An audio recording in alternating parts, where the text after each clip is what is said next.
नमस्कार, मैं अंजुलता हिंदी ज्ञान संग्रह में आपका स्वागत करती हूँ। आज हम पढ़ेंगे भक्ति काल में सूफी काव्य क्विज 3।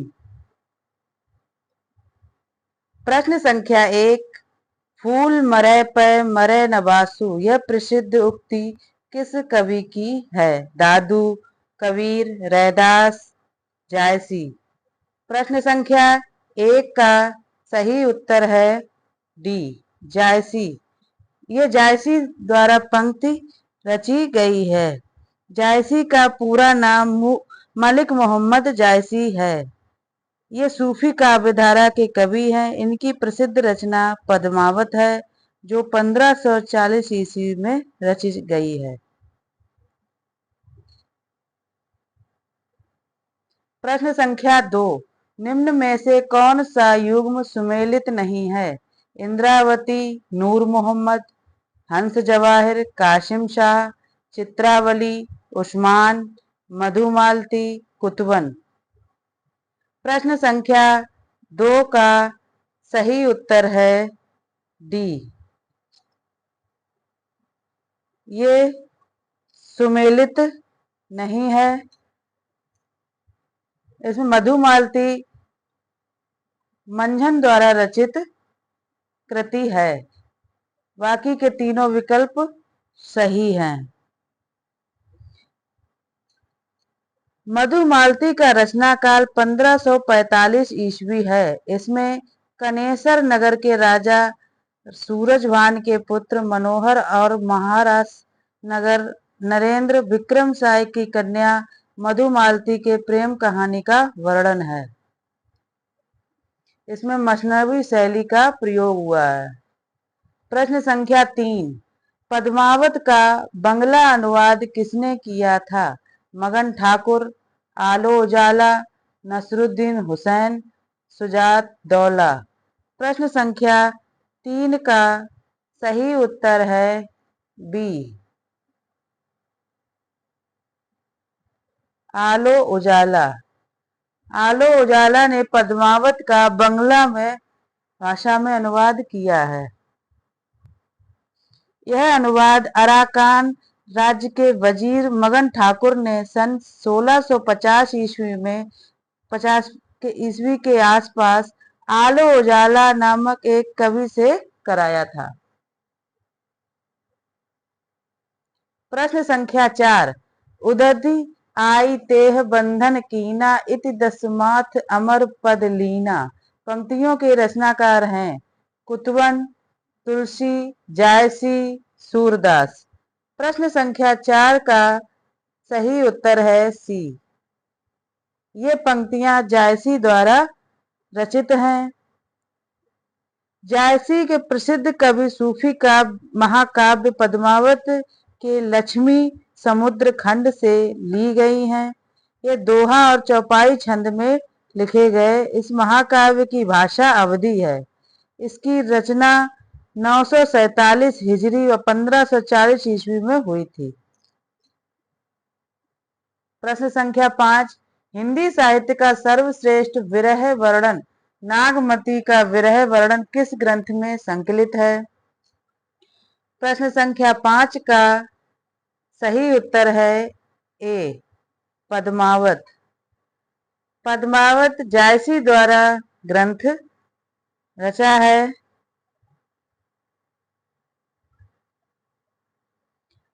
ये 1540 ईस्वी की रचना है। पद्मावत सूफी कवि जायसी ने 57 खंड में रचा है। आचार्य शुक्ल के अनुसार पद्मावत की कथा का पूर्वार्ध कल्पित और उत्तरार्ध ऐतिहासिक है। प्रश्न संख्या 6। निम्नलिखित विकल्पों में से किसे हिंदी की शैली नहीं मानेंगे? मसनवी, संस्कृतनिष्ठ हिंदी, दक्षिणी हिंदुस्तानी। प्रश्न संख्या 6 का सही उत्तर है ए, मसनवी शैली को हिंदी की शैली नहीं मानेंगे। इस सूफियों ने अपने काव्य में मसनवी शैली का प्रयोग किया है। मसनवी से तात्पर्य काव्य लिखने का ढंग, से इसमें 4 चरण होते हैं। ईश की वंदना, पैगंबर की स्तुति, साहे वक्त की प्रशंसा, आत्म परिचय। प्रश्न संख्या 7, निम्नलिखित महाकाव्यों में से कौन सा महाकाव्य मलिक मोहम्मद जायसी द्वारा लिखा गया है? उर्वशी, पद्मावत, कामायनी, रामचरितमानस। प्रश्न संख्या 7 का सही उत्तर है बी, पद्मावत। पद्मावत जायसी द्वारा रचित है। इनकी अन्य रचनाएं हैं अखरावट, आखिरी कलाम, कहरनामा, कनावत, चित्ररेखा, मसलामा आदि। विजय देव नारायण शाही ने पद्मावत को हिंदी में अपने ढंग की अकेली ट्रेजेडी कृति कहा है। प्रश्न संख्या 8, कौन सी रचना जायसी की नहीं है? चित्ररेखा, अखरावट, छिताई वार्ता, कहरनामा। प्रश्न संख्या 8 का सही उत्तर है सी, छिताई वार्ता। ये जायसी की रचना नहीं है। छिताई वार्ता नारायण दास की रचना है। इसका रचना काल 1590 ईस्वी है।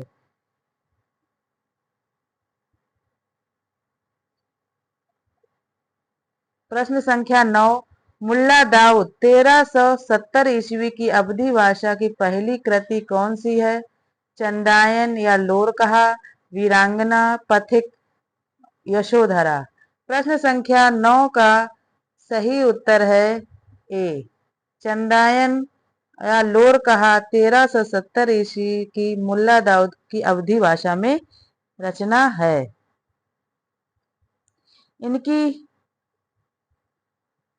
इनकी शेष रचनाएं हैं वो डॉक्टर राम कुमार वर्मा ने मुल्ला दाऊद को सूफी प्रेम मार्गी शाखा का कवि माना है। राम कुमार वर्मा ने मुल्ला दाऊद को अपने इतिहास ग्रंथ में संधि काल के अंतर्गत रखा है। माता प्रसाद गुप्त ने चंदायन को लोरकहा तथा लोरकथा नाम से संबोधित किया है।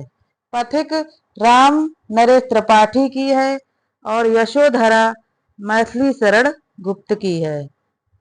और वीरांगना कविता के रचनाकार केदारनाथ अग्रवाल हैं। प्रश्न संख्या 10, तन चित उर मन राजा कीना, हिय सिंगल बुद्धि पद्मनी चीना।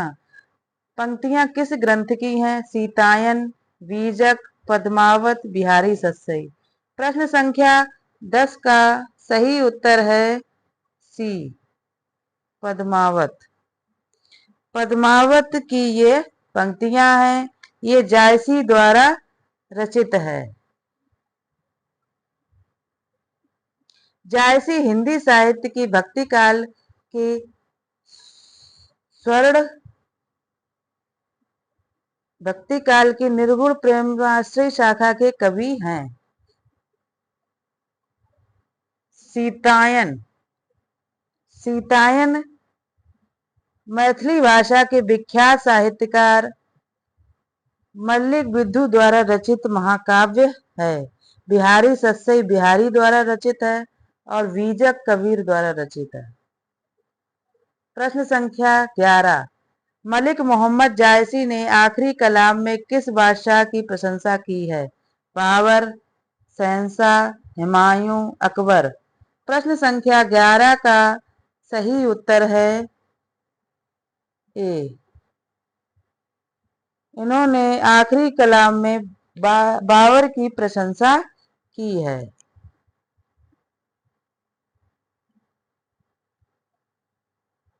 प्रश्न संख्या 12, सूफी कवि किस शाखा से संबंधित थे? कृष्ण भक्ति शाखा से, राम भक्ति शाखा से, ज्ञानाश्रय शाखा से, प्रेमाश्रय शाखा से।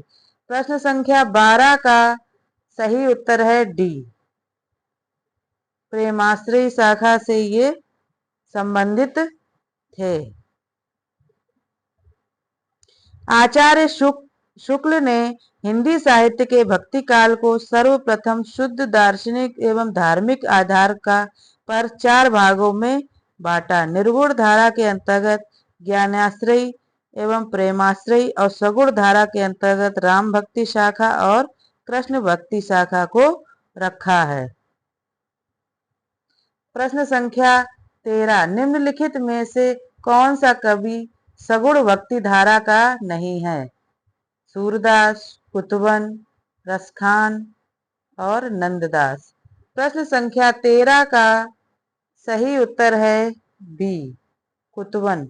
कुतवन सगुण भक्ति धारा के कवि नहीं है, ये प्रेम मार्गी धारा के कवि हैं।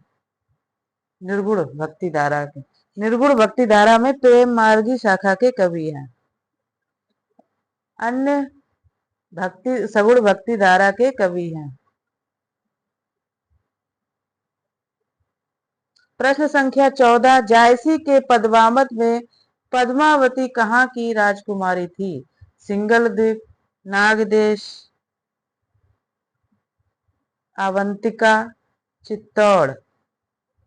प्रश्न संख्या 14 का सही उत्तर है ए, सिंगलद्वीप। पद्मावती सिंगलद्वीप की राजकुमारी थी। पद्मावत के पात्रों और स्थानों के प्रतीकार्थ भी हैं, जैसे रत्नसेन मन का प्रतीक है, सिंगलद्वीप हृदय का प्रतीक है, पद्मावती सात्विक बुद्धि तथा परमात्मा का प्रतीक है।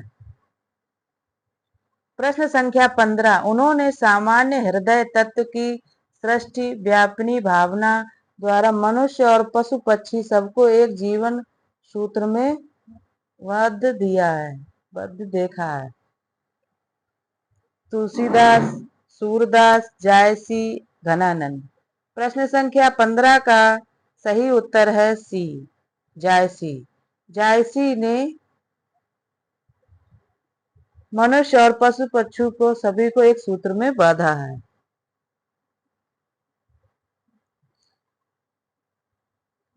रामचंद्र शुक्ल ने कहा, जायसी भक्ति काल के प्रेमासी शाखा के प्रमुख कवि हैं। इनके द्वारा रचित ग्रंथ हैं पद्मावत, अखरावट और आखिरी कलाम। प्रश्न संख्या 16, तन चित उर मन राजा कीना, हिय सिंगल बुद्धि पद्मनी चीन्हा, गुरु सुआ जही पंथ दिखावा, बिन गुरु चरत जगत को निर्गुण पावा। उक्त पंक्तियों में पद्मावत की कौन सी विशेषता परिलक्षित है? विरह का अतिरंजित वर्णन, लौकिक प्रेम द्वारा अलौकिकता का संकेत, नारी विषयक अनुदात्त अवधारणा, धार्मिक अहिष्णुता। प्रश्न संख्या 16 का सही उत्तर है बी, लौकिक प्रेम द्वारा अलौकिकता का संकेत।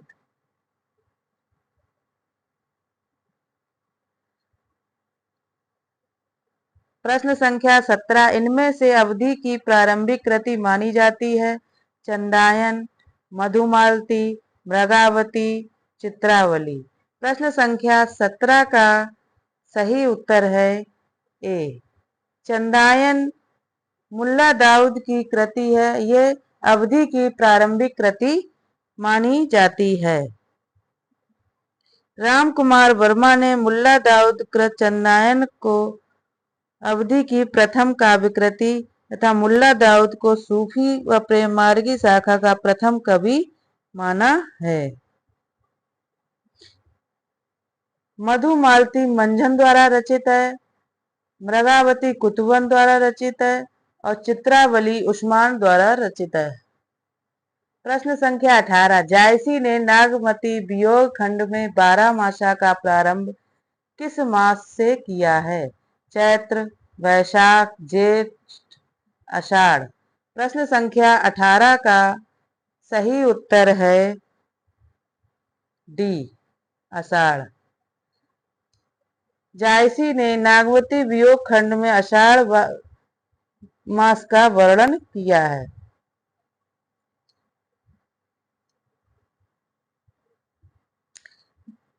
बारहमासा मलिक मोहम्मद जायसी द्वारा रचित महाकाव्य पद्मावत के नागमती वियोग खंड का एक अंश है। इस खंड में राजा रत्नसेन के वियोग में संतप्त रानी नागमती की विरह व्यथा का वर्णन किया गया है। प्रश्न संख्या 19। जेहि पंखी के नियर हुई कहे विरह के बात, सोई पंखी जाए जरि तरिवर होई निपात। रामचंद्र शुक्ल ने इन पंक्तियों में माना है प्रकृति का सुरम्य चित्रण, ऊहात्मक पद्धति, विरह ताप की विशद व्यंजना, विरह अलंकार का उत्कृष्ट उदाहरण। प्रश्न संख्या 19 का सही उत्तर है बी, ऊहात्मक पद्धति।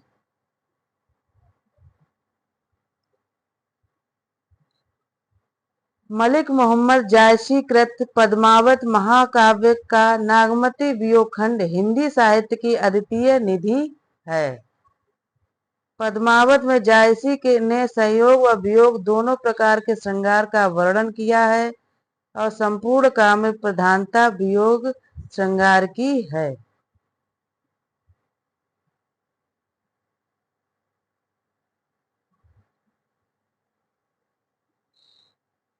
यह पंक्ति पद्मावत द्वारा रचित है। त्यू सो कहो संदेशड़ा हे भौरा हे काग, सो धनि विरह जर मुई तेहि धुआं हम्ब लाग। में भौरे व काग को अलग अलग संबोधित करने की व्याख्या के प्रसंग में आचार्य रामचंद्र शुक्ल का कथन है, यह अलंकार का प्रभाव है, रंग की समानता से यही संभव है, आवेग की दशा में यही उचित है, छंद की पाद पूर्ति हेतु किया गया है। प्रश्न संख्या 20 का सही उत्तर है सी, आवेग की दशा में यही उचित है। ये रामचंद्र शुक्ल का कथन है। ये पद्मावत की पंक्तियां हैं।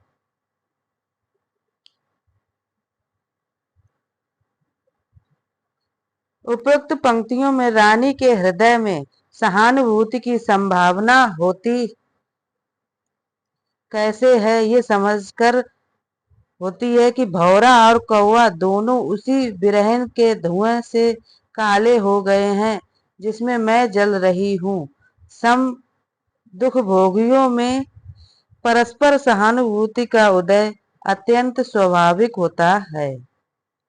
यह पद्मावत द्वारा रचित पंक्तियां हैं। इसमें कुल 57 खंड हैं।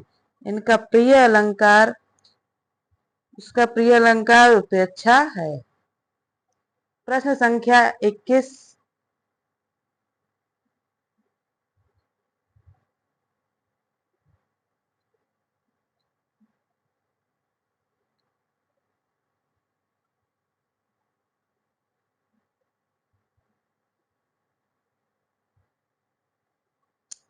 प्रश्न संख्या 21 में मन अति भयो हुलास विगसी, जन कोप किरण रवि, अरुण अधर तिह सधर बिंब फल जान कीर छवि।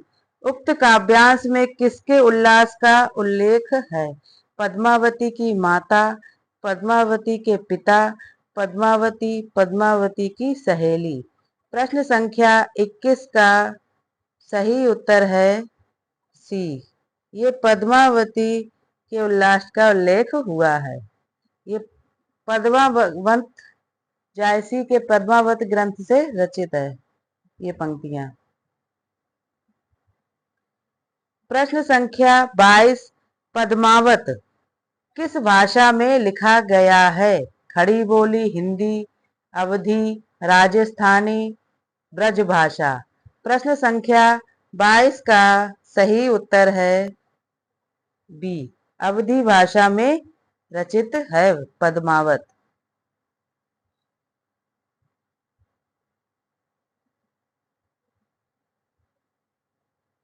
प्रश्न संख्या 23। ज्ञानदीप नामक प्रेमाख्यान काव्य की नायिका कौन है? कामवती, उर्मिला, देवयानी, मुग्धा। प्रश्न संख्या 23 का सही उत्तर है सी, देवयानी। ज्ञानदीप नामक ग्रंथ की नायिका हैं। ज्ञानदीप नामक ग्रंथ का रचनाकार 1618 ईस्वी में हुआ था। इसके रचनाकार है शेख नबी। इस प्रेमाख्यान में राजा ज्ञानदीप और रानी देवयानी की प्रेम कथा का वर्णन है। प्रश्न संख्या 24। निम्नलिखित में से जायसी कृत पद्मावत में प्रयुक्त छंद है।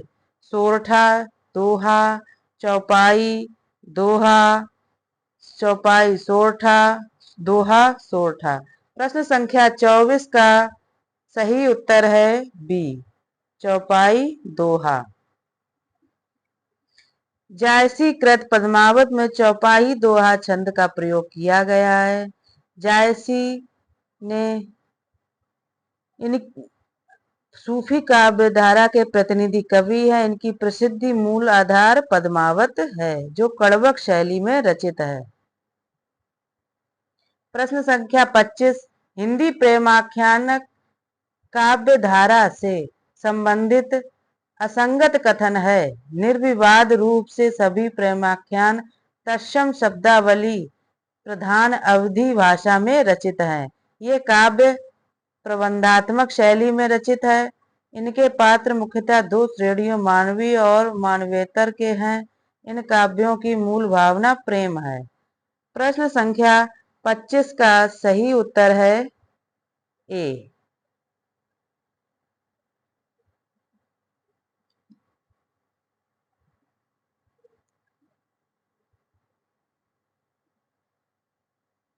प्रश्न संख्या 26। आचार्य रामचंद्र शुक्ल की दृष्टि से कौन सा कथन सही नहीं है। अखरावट में वर्णमाला के एक एक अक्षर को लेकर सिद्धांत संबंधी चौपाइयां कही गई हैं। आखिरी कलाम में कयामत का वर्णन है। पद्मावत में प्रेम कथा की परंपरा पूर्ण प्रौढ़ता को प्राप्त मिलती है। पद्मावत पूर्णतया ऐतिहासिक तथ्यों पर आधारित है। प्रश्न संख्या 26 का सही उत्तर है डी, पूर्णतया ऐतिहासिक तथ्यों पर आधारित है। ये कथन गलत है। यह कथन पद्मावत के संबंध में रामचंद्र शुक्ल की दृष्टि से सही नहीं है, क्योंकि रामचंद्र शुक्ल ने अनुसार पद्मावत ऐतिहासिक घटना पर आधारित होते हुए भी इसके कुछ अंश कल्पना पर आधारित प्रतीत होते हैं। प्रश्न संख्या 27। मंझनकृत मधुमालती के विषय में कौन सा तथ्य सही नहीं है। प्रश्न संख्या 27 का सही उत्तर है ए। इसकी कथा पूर्ण रूप से ऐतिहासिक है। ये सही नहीं है। मधुमालती का रचनाकाल 1545 ईस्वी है। मधुमालती में भारतीय काव्य रूढ़ियों का प्रयोग किया गया है। अन्य सूफी काव्यों के समान ही इसमें भी प्रेम को ही सब कुछ माना गया है। प्रश्न संख्या 28। अंगद पैज की रचना किसने की। नाभादास, धरणीदास, ईश्वरदास, मलूकदास। प्रश्न संख्या 28 का सही उत्तर है सी। अंगद पैज की रचना ईश्वरदास ने की है। इनकी अन्य रचना है भरत विलाप। यह राम भक्त मूलक कवि हैं। ईश्वरदास ने प्रेमाख्यानक काव्य सत्यवती कथा भी लिखा है। नाभादास की भक्तमाल है कवि, और ज्ञान बोध है मलूकदास की। प्रश्न संख्या 29। मृगावती के रचनाकार हैं मंझन, आलम, कुतवन, मुल्ला दाऊद। प्रश्न संख्या 29 का सही उत्तर है सी। कुतवन मृगावती के रचनाकार हैं। मंझन की रचना मधुमालती है। आलम ने कुबलय माला कथा और मुल्ला दाऊद की चंदायन कृति है।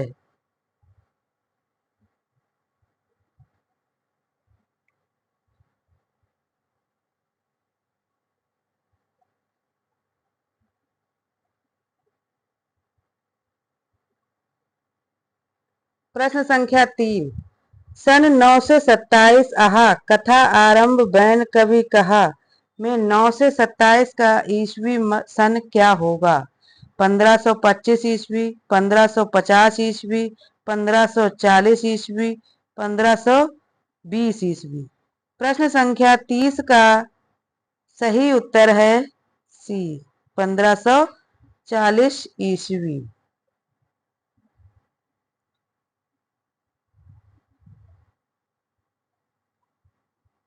पद्मावत में उल्लिखित राजा रत्नसेन कहाँ के राजा थे? चित्तौड़गढ़, बीकानेर, कुंभलगढ़, रणथंभौर। प्रश्न संख्या 31 का सही उत्तर है ए, चित्तौड़गढ़ के राजा थे रत्नसेन। पद्मावत जायसी की कृति ये उनकी कीर्ति का आधार ग्रंथ है। प्रश्न संख्या 32। रचना काल के अनुसार निम्नलिखित कवियों का सही अनुक्रम है। प्रश्न संख्या 32 का सही उत्तर है सी, कुतुबन, उस्मान, कासिम शाह, नूर मोहम्मद। प्रश्न संख्या 33। मुल्ला दाऊद की भाषा है पश्चिमी परंपरा से संप्रक्त शैली, साहित्यिक अवधि, पहाड़ी मिश्रित अवधि, ठेठ अवधि। प्रश्न संख्या 33 का सही उत्तर है डी, ठेठ अवधि। मुल्ला दाऊद की भाषा ठेठ अवधि है। चंदायन मुल्ला दाऊद कृत हिंदी का प्रथम सूफी काव्य है। इसमें नायक लोरिक और नायिका चंदा की प्रेम कथा वर्णित है। 1379 ईस्वी में रचित ये कथा दोहा चौपाई शैली में वर्णित है। प्रश्न संख्या 34। रचना काल की दृष्टि से निम्नलिखित ग्रंथों का सही अनुक्रम है। प्रश्न संख्या 34 का सही विकल्प है सी, मृगावती, ज्ञानदीप, इंद्रावती और अनुराग वासुरी।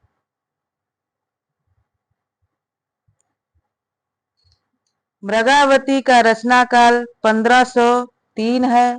ज्ञानदीप का रचनाकाल 1619, इंद्रावती का 1744 और अनुराग वासुरी का रचनाकाल 1764 ईस्वी है। प्रश्न संख्या 35। सूफी साधना के 4 पड़ावों में इनमें से कौन सा नहीं है? शरीयत, तरीकत, मलकत, मारिफत। प्रश्न संख्या 35 का सही उत्तर है सी, मलकत। मलकत सूफी साधना के 4 पड़ावों में शामिल नहीं है। इसमें शरीयत का अर्थ धर्म ग्रंथों का विधि निषेध करना है और तरीकत का अर्थ हृदय की शुद्धता है और हकीकत का अर्थ भक्ति उपासना से सत्य बोध है और मार्फत सिद्धावस्था या आत्मा परमात्मा मिलन है। यहाँ पर मलकत के हकीकत होगा। यहाँ पर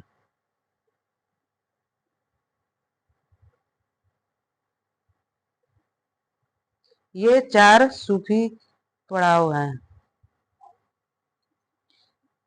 आज मेरी क्लास यहीं पर समाप्त होती है। आपको मेरी क्लास कैसी लगी उस पर कमेंट करें और लाइक भी करें। ये भक्ति काल का तीसरा वीडियो है। आप प्लेलिस्ट में जाकर देखिएगा और हमारे चैनल को सब्सक्राइब करें। धन्यवाद।